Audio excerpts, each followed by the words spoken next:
Muy buenos días, amados, amadas de Dios. Es una bendición para mí estar en esta mañana para dar la palabra del Señor y agradeciéndole al Señor porque pudimos dormir, pudimos descansar y aquí estamos viendo su naturaleza bella y preciosa. A Él sea toda la gloria y toda la honra. Bueno, le doy gracias a ustedes, gracias a mi hermana Thais que está por aquí en esta mañana, porque está con muchas ganas de escuchar la palabra de Dios y así quiero yo que ustedes estén con ese corazón dispuesto a escucharla y que esta palabra caiga con olor fragante en sus corazones y dé frutos. Amén. Bueno, vamos a hacer una oración para luego poner a su disposición, con la anuencia de nuestro Padre Celestial, nuestro Jesucristo y el Espíritu Santo, la palabra de Dios. Amén. Bueno, vamos a orar. Padre, te damos infinitas gracias por este bello y maravilloso día de vida. Gracias por todas tus bendiciones, por tu eterno amor, Señor, por tu deidad, Padre Santo, por todas las cosas bellas y maravillosas que tú has hecho en nuestras vidas, Señor. Te entregamos esta semana para que tú nos guíes, Señor, a toda verdad, Señor mío, que nos lleves de tu mano, Padre, que si estamos haciendo algo que no te agrade, Señor, quítanos de allí, Señor mío, de la gloria. Pon tu palabra en nuestro corazón, Señor mío, para seguir adelante, Señor, de la gloria. Señor, y gracias, Señor. Yo te pido, Señor, que yo hable con denuedo tu palabra, que no sean palabras mías, sino tuyas, Padre Santo. Y más esta semana que estamos celebrando esa Semana Santa, Padre Santo, donde fue la muerte, la resurrección de tu Hijo Jesucristo, que eso nos debe traer a nosotros muchas enseñanzas para nuestras vidas, ver cómo nuestro Padre Celestial dio su vida por ti y por mí, para darnos salvación y vida eterna, y que por gracia somos salvos. ¿Qué más que eso? No vamos a estar agradecidos de Dios cada mañana por esa bendición que Él nos ha dado, por ese sufrimiento que pasó su Hijo. Y nosotros que, bueno, muchas veces pasamos por cosas y nos estamos quejando mucho con el Señor. Y Él dio su vida por ti y por mí y está vivo. Y así mismo el Señor nos ofrece estar vivos para Él, porque vamos a tener una vida eterna. No vamos a morir, el cuerpo se puede quedar, pero vamos a seguir viviendo allá arriba en los cielos con Él, alabándolo y glorificando su santo nombre. Amén. Y sabemos que cada vez que nosotros abrimos la palabra de Dios, Él nos está hablando. Y ya no vamos a poder ser los mismos. Tenemos que pedirle a Dios que nos dé sabiduría, inteligencia, para poder asimilar su palabra. Yo por lo menos me tomé una palabra de Él, o varias, pero una de ellas es en Deuteronomio 30, 15, 19, porque el Señor dice que nos da la vida, dice, te doy la vida y te doy el bien. Está el mal y está la muerte. Y el Señor, fíjate tú, nos da esas dos cosas. Y Él no nos dice, escoge tú, sino que Él mismo nos dice a nosotros, escoge. Fíjense ustedes, nos pone dos cosas. Y Él mismo te dice a ti, escoge la vida. Escoge la vida y escoge el bien.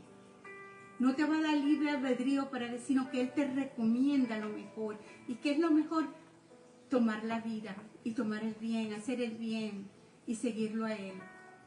¡Qué bendición! Lo que pasa es que muchas veces uno no se para en esos pequeños puntos, como está escrita la Biblia. El Señor siempre te va a decir, no te va a dejar que tú escojas, sino que te va a decir, esto es lo bueno para ti. No nos va a dejar solos. Él te instruye en su palabra. Por eso es que debemos amar su palabra, porque su palabra es verdad. Hola, mi Yuli, Dios te bendiga, te cuide, te guarde, mi amor. Gracias le doy al Señor por tu vida, Yuli. Bueno, amigos, amadas y amigos como los llamaba Jesucristo, hoy tengo un tema que se titula Jehová Shaddai. Jehová Shaddai es el Señor Todopoderoso y vamos a estar hablando del Todopoderoso, de ese Señor Creador.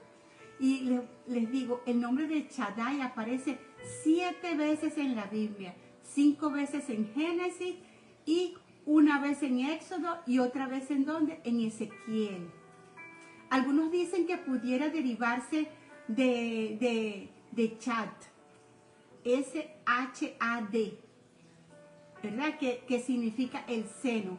A lo que eso significa que nos nutre, nos alimenta.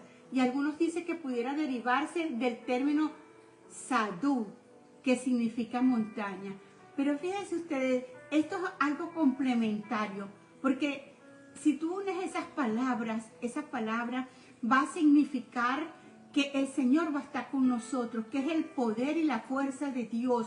Entonces, cuando esas dos palabras se unen, nos va a enseñar que Dios es el que tiene el poder de nutrirnos y proveernos de todas nuestras necesidades.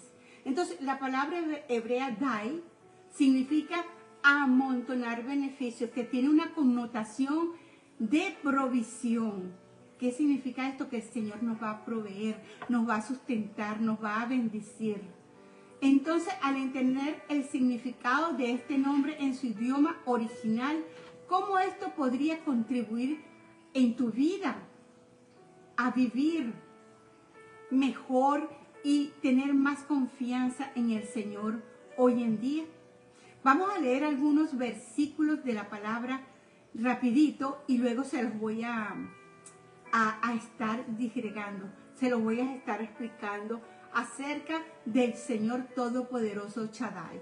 Vamos a leer Génesis 17:1 y dice: era Abraham de edad de 99 años cuando le apareció Jehová y le dijo: yo soy el Dios Todopoderoso, anda delante de mí y sé perfecto.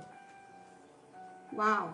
Génesis 28:3 dice: y el Dios omnipotente te bendiga y te haga fructificar y te multiplique hasta llegar a ser multitud de pueblos.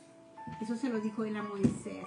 Génesis 35:1 también le dijo: yo soy el Dios omnipotente, crece, multiplícate, porque iba a multiplicar una nación y un conjunto de naciones que procederán de ti y reyes saldrán de tus lomos. O sea, todo eso se lo prometió el Señor a Abraham.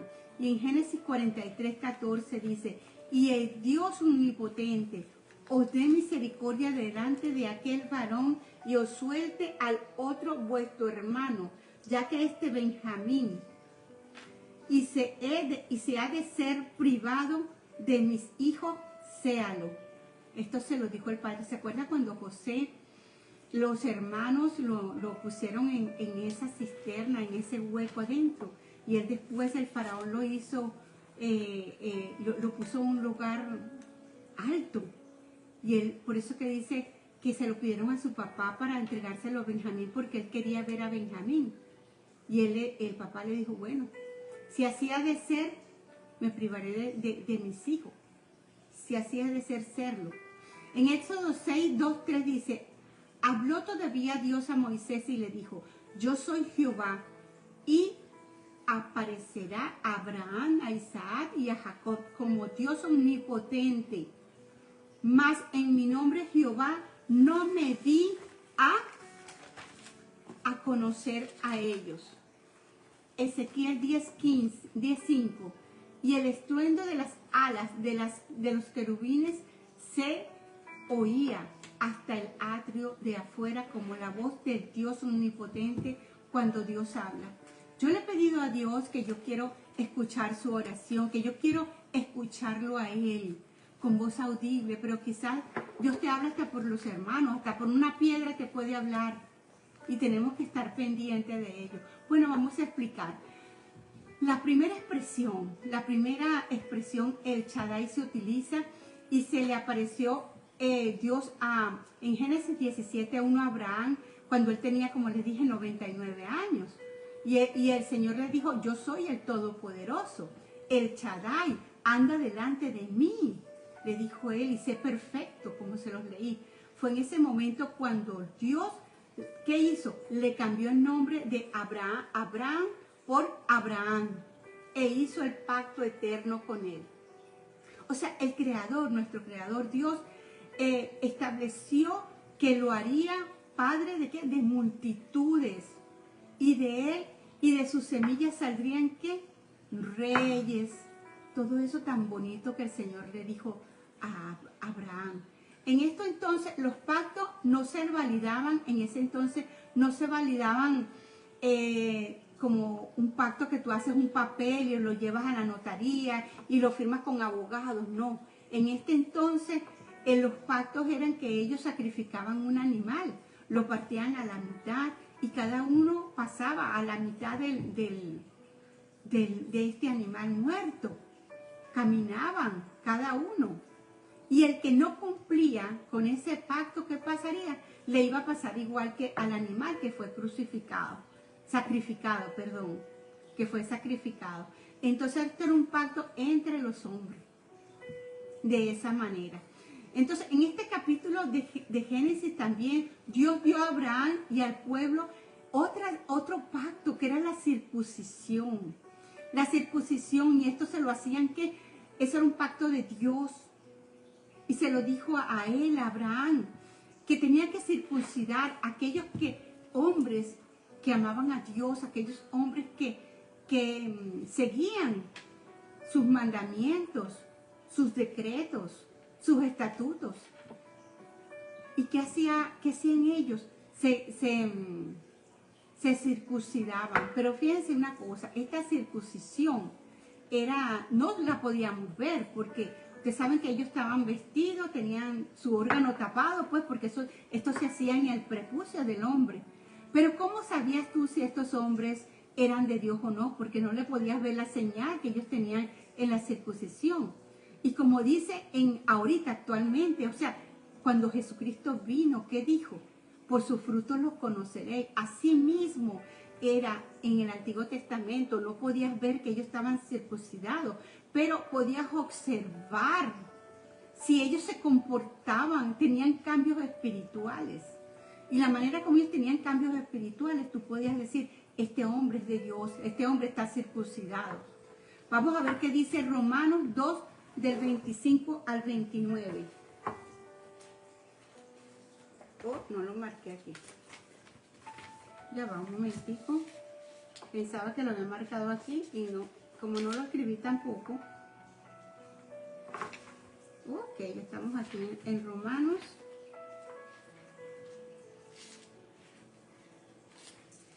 Romanos 2, del 25 al 29 dice: si pues el incircunciso guardare las ordenanzas de la ley, ¿no será tenida su incircuncisión como circuncisión? Dice, pues en verdad la circuncisión aprovecha si guardas la ley, pero si eres transgresor de la ley, tu circuncisión viene a ser incircuncisión. O sea, ellos podían estar circuncidados, pero si no guardaban la ley, si no guardaban los estatutos del Señor, decía que eso era como que si no estaban sin circuncisión. ¿Por qué? Porque no obedecían. Pues no es el judío el que lo es exteriormente, ni es la circuncisión la que hace exteriormente en la carne, sino que es el judío el que lo es en lo interior, y la circuncisión es la que del corazón en espíritu, no en letra, la alabanza del cual no viene de los hombres, sino de Dios. Por eso es que circuncidarse que el corazón, porque ahora no se circuncida el prepucio, ahora tenemos que circuncidarnos el corazón. Por eso es que dice que del corazón habla la boca, y también dice que todo lo que nosotros podamos hacer a Dios, eso es lo que quiere el Señor, seguir sus mandamientos según sus estatutos. Entonces, perdón.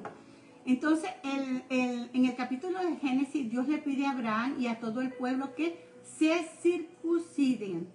Y ya sabemos que si ellos no guardan esa circuncisión, son vistos como incircuncisos si no guardan el pacto. De otra forma, es parecida a la señal de nosotros los cristianos, como lo venía explicando. Tampoco es visible porque es una circuncisión hecha en el corazón, en nuestra anatomía. Y solo se percibe cuando alguien nota que nuestra vida ha cambiado, que estamos siendo cambiados. Entonces Dios le pide hoy a su pueblo lo mismo que le pidió a los judíos. Él demanda que el cambio en los corazones pueda ser visto plenamente ¿en qué? En las acciones que tú y yo podamos hacer. Que lo puedan ver, que podamos ser vistos como transformada nuestras vidas, que ya no sigamos igual, que tengamos algún cambio, porque esto va a demostrar que el pacto de Dios está con nosotros. Eso es lo que quiere el Señor de nosotros. Dios también utilizó el mismo nombre con Jacob. En Génesis 35:11 dice, también le dijo, Dios, yo soy el Dios Todopoderoso, el Shaddai. Sé fecundo y multiplícate. Una nación y multitud de naciones vendrán a ti y reyes saldrán de tus lomos. Suena familiar, ¿verdad? Suena familiar. Y eso mismo, tú sabes que se lo dijo a Abraham. Entonces recordemos que la relación que Dios tenía con ellos fue dada de una manera progresiva. Y toda la escritura y todo aquello que se encuentra en la palabra de Dios, todo está interconectado. El Antiguo Testamento con el Nuevo Testamento. Dios le demostró que Él era el Todopoderoso, que era el mismo ayer, hoy, siempre. Y que nosotros íbamos a encontrar muchos tipos de situaciones en nuestras vidas. Pero cuando vienes a la parte física, cuando estamos agotados, cuando estamos desesperados, cuando tenemos las emociones por allá arriba, estamos confundidos, que eso nos va a pasar a nosotros con frecuencia. Y tenemos algunas cuestiones que se nos vienen a la mente, ¿cómo te digo? Preguntas incógnitas que se nos vienen a la mente. Eso nos ha marcado en nosotros, pero sin embargo con frecuencia es en ese momento más efectivo para ver la mano de Dios en tu vida, porque Él va a obrar a tu favor y a mi favor. No nos vamos a quedar solos con ese sufrimiento toda la vida, porque el Señor dice que Él va a estar con nosotros y todo va a tener un final, que Él nos va a dar la victoria. Y cuando dice que Él nos va a dar la victoria, no importa qué es lo que nosotros estamos esperando, que nosotros deseamos, porque lo que nos va a dar Dios va a ser mucho mejor. Él es quien orquesta todos los acontecimientos de nuestra vida, pero nosotros siempre tenemos una inclinación a pensar que somos nosotros los que vamos a resolver nuestros problemas, que nosotros vamos a hacer todo. No. La guerra espiritual se da alrededor de cada uno de nosotros. Nosotros tenemos una lucha espiritual a diario. Dice la palabra de Dios que no tenemos lucha contra sangre ni carne, sino contra huestes espirituales y de maldad. Y eso es lo que nosotros tenemos que enfrentar, porque por lo menos eso no es real solo con los creyentes, sino también incluye a los no creyentes, porque ellos también van a tener lucha, aun cuando no sabe que está en una batalla espiritual, que existe una batalla espiritual, ni puede reconocerla, porque los que no estamos en Cristo Jesús no pueden reconocer que hay una batalla espiritual. Pero Dios en su misericordia, en su amor y en su gracia, no solo nos deja vislumbrar a nosotros lo que está ocurriendo en nuestra vida, sino que también nos permite contemplar su mano poderosa, ayudarnos, porque Él es la perfecta obra maestra de protección en cada uno de nosotros, porque eso es lo que hace el Señor, protegernos en cada momento de nuestras vidas cuando estamos pasando por dificultades. En Éxodo 14, 8, 9 dice, y el Señor endureció el corazón de Faraón, rey de Egipto, y persiguió a los hijos de Israel, pero los hijos de Israel habían salido con mano fuerte. Entonces los egipcios los persiguieron con todos los caballos y carros del faraón, su caballería y su ejército, y los lanzaron al campamento junto al mar. Eso decía, ¿junto a quién? Junto a Pi-Hahirot, frente a Baal Zafón, que eso significa como era una puerta abierta, una puerta de libertad, donde estaban estaban allí los israelitas esperando. Imagínense ustedes eso. Ellos huyendo del faraón, esos judíos huyendo del faraón. Y se encontraban en una situación bastante fuerte. Entonces pensemos nosotros que no estamos pasando ni por esa situación, que nos están persiguiendo para matarnos y nos encontramos con un mar de frente, un mar inmenso. Y detrás viene el faraón a destruirnos. ¿Dónde íbamos a agarrar? Pero para Dios no era imposible porque Dios amaba a su pueblo y lo ama a su pueblo. Entonces no se trata de un ejército contra otro, más poderoso. Era un grupo de esclavos. Ellos estaban desarmados, que escapaban ¿de quién? Del amo, del faraón. Estaban escapando de ellos. O sea, no tenían generales, ¿cómo te digo?, entrenados, ni tenían armas, no se podían defender. Además, estaban acompañados de quienes, de sus familiares, de sus hijos, de sus nietos, quizás sus papás. Estaban indefensos porque lo que les venía era grande a ellos en su vida. ¿Y qué fue lo que pasó? ¿Qué fue lo que hicieron? ¿Se acuerdan? Cuando Moisés puso el asta, el bastón en el mar, y el mar se abrió en dos.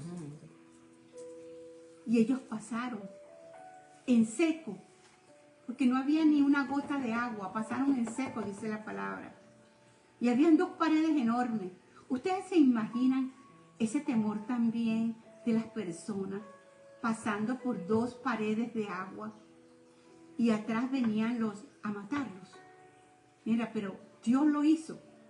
Porque fíjense ustedes, el faraón no era que era Satanás, sino que él actuaba bajo ¿qué? Bajo la misma cosmovisión que tenía el enemigo, Satanás. Y aquí podemos ver que nadie se frustró, porque los planes de Dios nadie los puede frustrar. Y nosotros no podemos quedar frustrados, porque los planes de Dios son perfectos. Y Él hizo que su pueblo pasara en medio, en seco.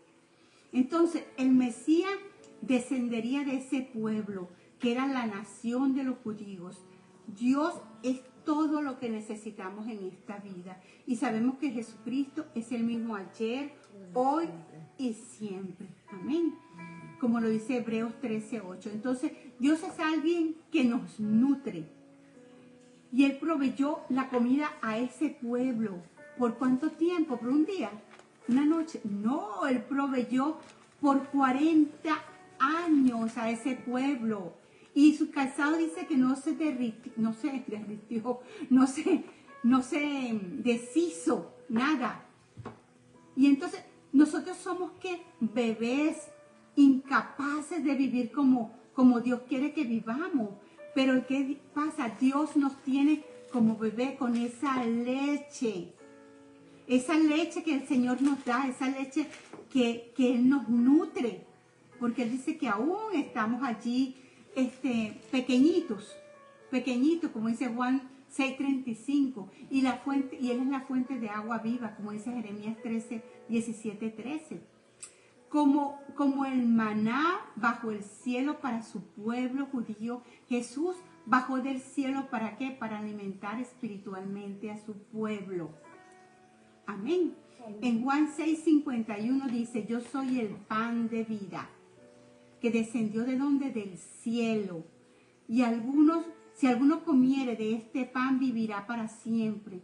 Y el pan que yo daré es mi carne, en la cual yo daré para la vida del mundo. Qué bello. Antes el Señor se lo lanzaba desde el cielo a los israelitas, ¿verdad? Al pueblo judío. Ahora Dios nos los mandó y Él se fue con el Señor. Y dice que si nosotros lo buscamos en nuestro pan de vida, que no vamos a tener hambre, no vamos a tener sed, nada de eso. Él nos pone todo a nuestra disposición para nuestra salvación y vida eterna. Hola hermana Lipe, ¿cómo estás? Dios te bendiga. También vamos a hablar ahorita un poco sobre la Semana Santa, sobre el sacrificio que hizo Jesucristo en el huerto de Getsemaní.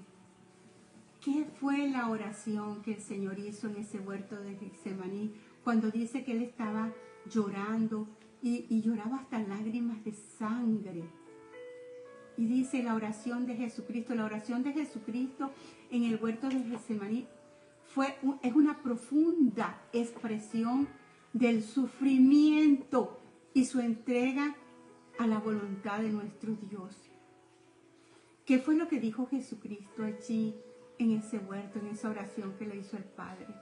Le dijo: Padre mío, si es posible, pasa de mí esta copa, pero no sea como yo quiero, sino como tú quieras.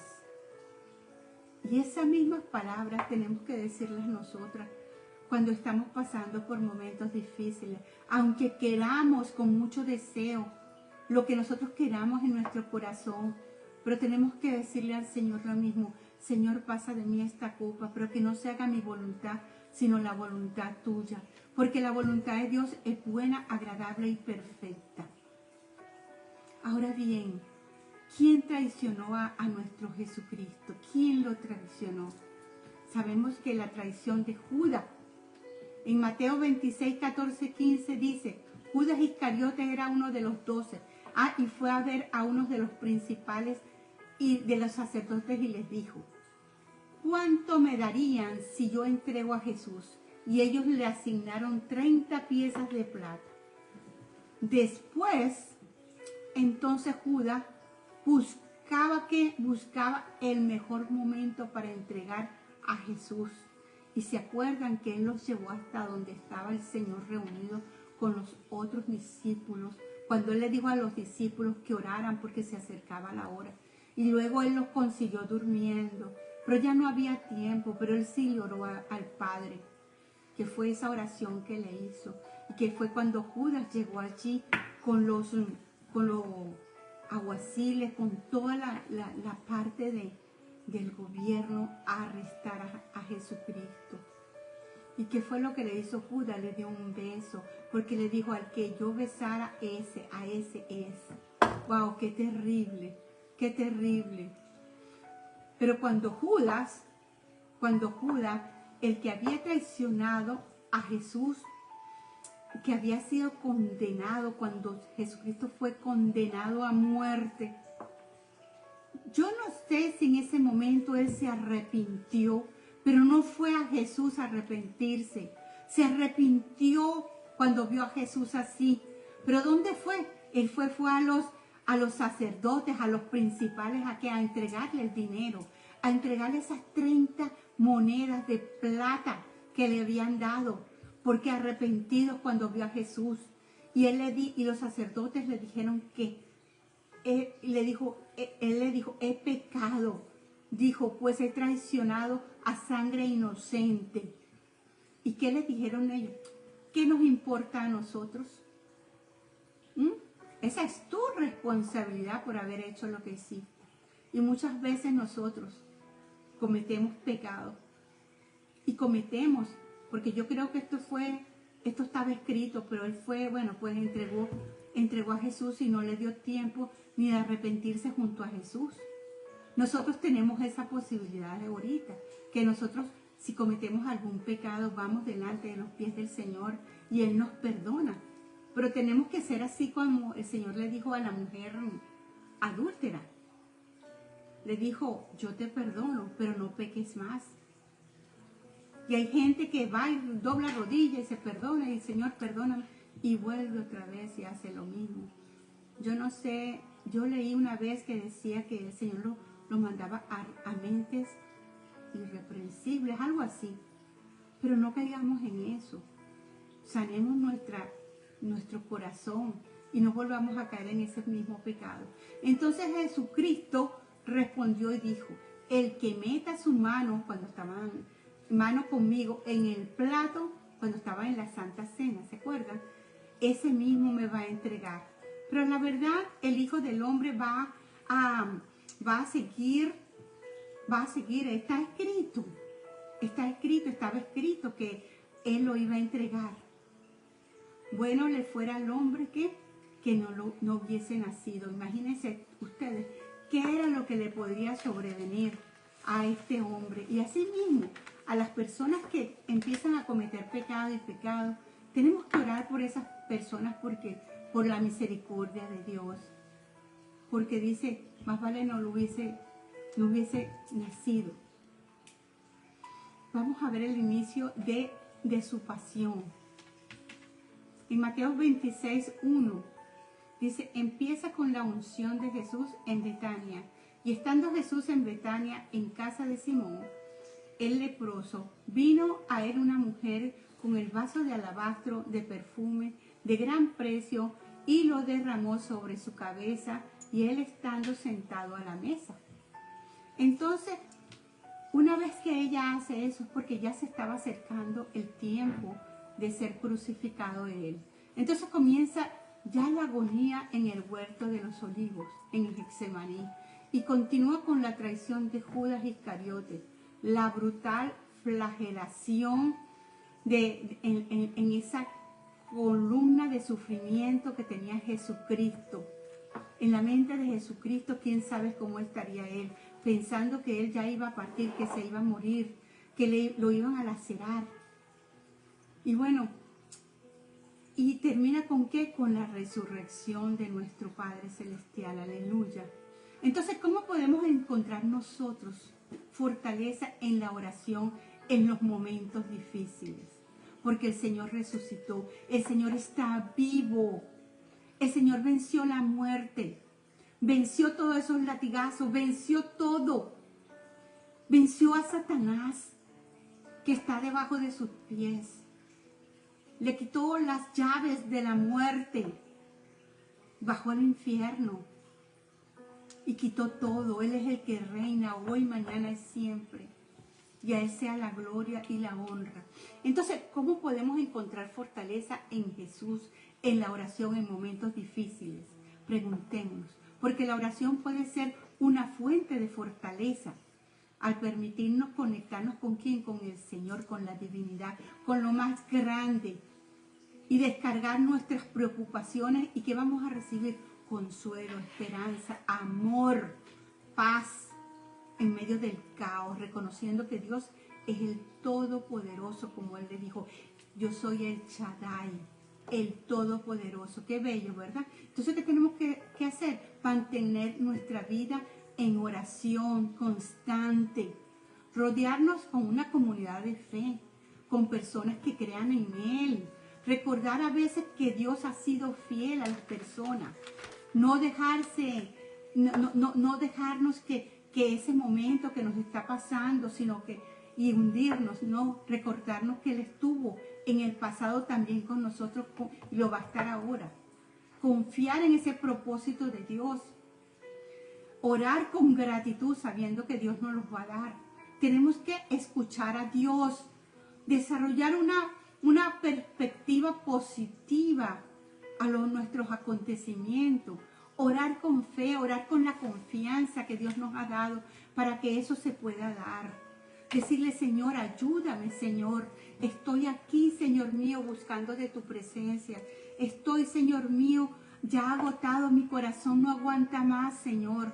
Ayúdame, Señor mío, con mis hijos, con mi matrimonio. Señor, con la situación que tengo con mis hermanos, con mis vecinos, en mi trabajo, Señor, en mi comunidad. Reunámonos con personas que nos aporten positividad en la oración en Cristo Jesús. No con personas negativas que te hagan sentir mal, sino que te ayuden a sobrevenir todo lo que te venga a ti. Puedas suplirlo en las manos de Dios, en las manos de Jesús. Eso es lo que tenemos que hacer. Amén. Bueno, amadas, amados de Dios, esta era la palabra que le traía en el día de hoy. Que Dios permita que esta palabra y que el sufrimiento que tuvo nuestro Jesucristo en esta semana, todo lo que Él pasó y su resurrección, que es la más poderosa, porque Él resucitó, venció a la muerte, venció a Satanás, a todo, que está vivo en nosotros. Y Él es el único que puede hacer que las cosas cambien, que seamos transformados. Amén. Bueno, vamos a orar para entregar este estudio. Y sabemos que los lunes está la hermana Carol Colmenares, los martes estoy yo, los miércoles la hermana Julis de Gutiérrez, pero ella no va a estar ausente, posiblemente lo dé el día viernes. El jueves lo va a dar la hermana